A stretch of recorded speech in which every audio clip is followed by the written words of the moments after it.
हमारे साथ राम जानकी सरंदाज जी जुड़ चुके हैं। इनसे हम पूरी बात की जानकारी लेंगे 1 to 1। सर, आप हमको बाबा फ़ोन किए थे, उन्होंने जानकारी दिया कि आप एक महाकाव्य लिखे हैं। उसको लिखने में कितना मेहनत लगा आपको? 1990 से सीता राम चरित्र दर्पण लिखने का हमने प्रयास किया। सीता जी की जन्मस्थली सीतामढ़ी धाम की चर्चा किसी भी रामायण में हमको पढ़ने को नहीं मिला। अयोध्या राम ग्रंथागार में हम गए और वहाँ देखे तो गुरुजी महाराज कहे कि से सीता जी का जन्मस्थली के बारे में गोस्वामी तुलसीदास जी ने नहीं लिखा है।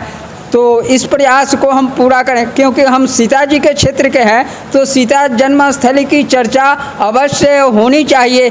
तभी तो सीता और राम का दोनों का समान रूप से वर्णन हो पाएगा और लोगों में आस्था जगेगी। दोनों जब एक समान है, सीता और राम में कोई अंतर नहीं है, तो ग्रंथों में राम जी का जन्मस्थली अवधपुर बताया जाता है, लेकिन मिथिला में जो सीता जी जहाँ जन्म ली सीतामढ़ी, यहाँ की कोई चर्चा नहीं है। तो हम एक सीतामढ़ी के साहित्यकार होने के नाते इस बात को उठाने का भरपूर प्रयास किए हैं और इस प्रयास को करने में हमें 89 से 2022 तक इसमें समय लगा है।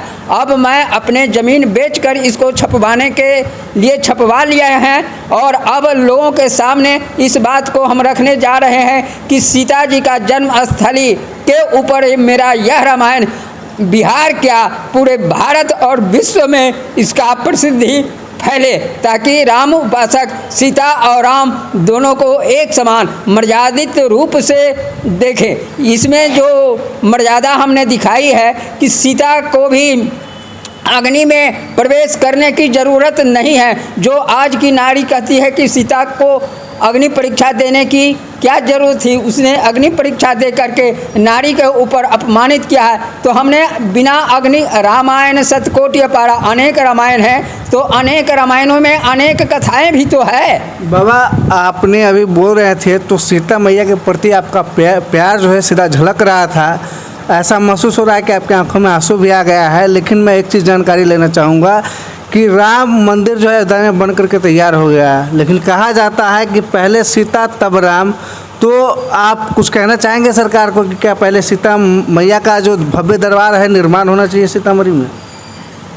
जब अयोध्या में राम मंदिर बराबर से विवादित रहा है, उस विवादित को मोदी सरकार ने अब सुलझा करके राम जन्मभूमि को जब बना लिया, तो सीता की जन्मभूमि मिथिला धाम का जो सीतामढ़ी धाम है, इसको उजागर करने में वे अब भरपूर सहायता के साथ जोर देकर इसको सीता राम शब्द का प्रयोग करते हुए एक साथ जोरदार से इसको मिलाए, तभी सीता और राम का संबंध पूर्ण रूप से विकसित हो पाएगा। क्योंकि सीतामढ़ी में सीता जी का जो दर्शन होना चाहिए पर्यटकों को, वह अभी तक हो नहीं पाया है। तो इस कड़ी में हम बिहार सरकार क्या भारत सरकार से अपील करते हैं कि वे अब इस पर ध्यान दें, तभी धार्मिकता बन सकती है। देश की नैतिकता को बढ़ाने के लिए, संस्कृति की रक्षा के लिए, नारियों के धर्म की, नारियों के उत्थान के लिए यह सारी बातें होनी चाहिए। तो हमने सीता के माध्यम को लेकर के नारी शक्ति को उठाने के लिए प्रयास किया है। तिलक प्रथा पर भी मैंने बहुत कुछ लिखा है। बाबा, आपने जो किताब ग्रंथ लिखा है, महाकाव्य लिखा है, हमारे दर्शकों को बताइए कि वह महाकाव्य कौन कौन से हैं, कौन कौन से ग्रंथ आप लिखे हैं। थोड़ा सा आप वीडियो में नज़दीक करके जो है ग्रंथ को, महाकाव्य को दिखाइएगा। यह ग्रंथ सीता राम चरित्र नाम से विख्यात है। हमने इसे सीता राम चरित्र गोस्वामी तुलसीदास जी ने रामचरितमानस लिखे हैं, उसमें राम की प्रधानता अधिक है और हम सीतामढ़ी के कवि हैं, इसलिए सीता और राम दोनों की प्रधानता को, क्योंकि हम तो दोनों को को पूजते हैं ना, ये दोनों हमारे इष्ट देव हैं, तो दोनों को एक समान मर्यादा के साथ इसमें हमने 9 कांड में दिखलाने का प्रयास किए हैं। प्रथम कांड है ब्रह्म कांड, इसमें राम जी का गुणगान है, यह 2 दिन का पारायण चलेगा। और दूसरी ये है शक्ति कांड, इसमें भी 2 दिन का पारायण चलेगा। इसमें सीता जी की जन्मस्थली सीतामढ़ी धाम की चर्चा करते हुए सीता जी का 20 गो बाल लीला है, जो अब तक बिहार के भारत के किसी भी कवियों ने उस पर ध्यान नहीं दिया है। उस ध्यान को जानकारी के अनुसार आप और भी जो है ग्रंथ और महाकाव्य लिखे हैं, वो कौन कौन से हैं? है राम रामायण माला 1008। इसकी विशेषता है हर लाइन में आपको एक बार सीता राम शब्द का प्रयोग मिलेगा, केवल राम शब्द का, यह केवल चौपाई में है। फिर उसके आगे है चमत्कारी सीतायन। इसकी विशेषता है कि इसके हर दोहा और चौपाई सीता शब्द से ही प्रारंभ किया गया है, और इसमें राम जी का आगमन सीता स्वयंवर में होता है और वहाँ से दोनों की बातचीत आगे राजगद्दी तक होती है। तीसरा है हनुमान माला, चमत्कारी शिव माला, श्री नारायण माला 108, सरस्वती विनय माला 108, श्री हलेश्वर नाथ चालीसा, सीता चालीसा, अमर कथा, जप माला, नारायण 50, जगत जननी जानकी आराधना, सीतायन मन का, सीतायन जप माला, नारायण जप माला 108।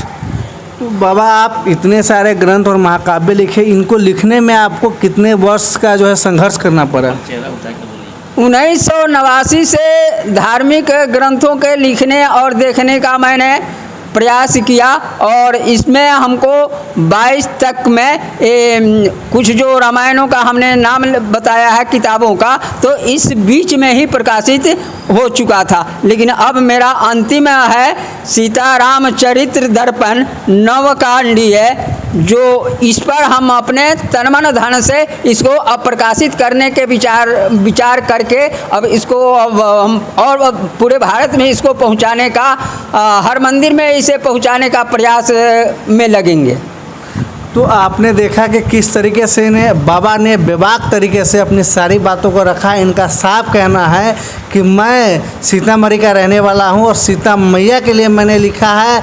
जो अन्य ग्रंथ है उसमें श्री राम जी का चर्चा है, लेकिन मैंने इस ग्रंथ में सीता मैया के बारे में पूरी तरीके से बताया है। यह जो है बिहार ही नहीं, भारत ही नहीं, विश्व पटल पे आना चाहिए।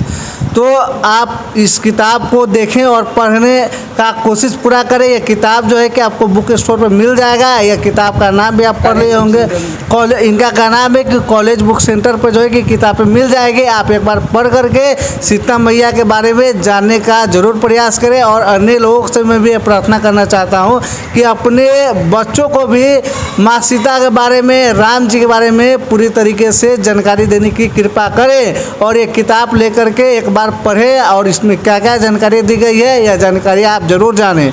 बहुत बहुत धन्यवाद।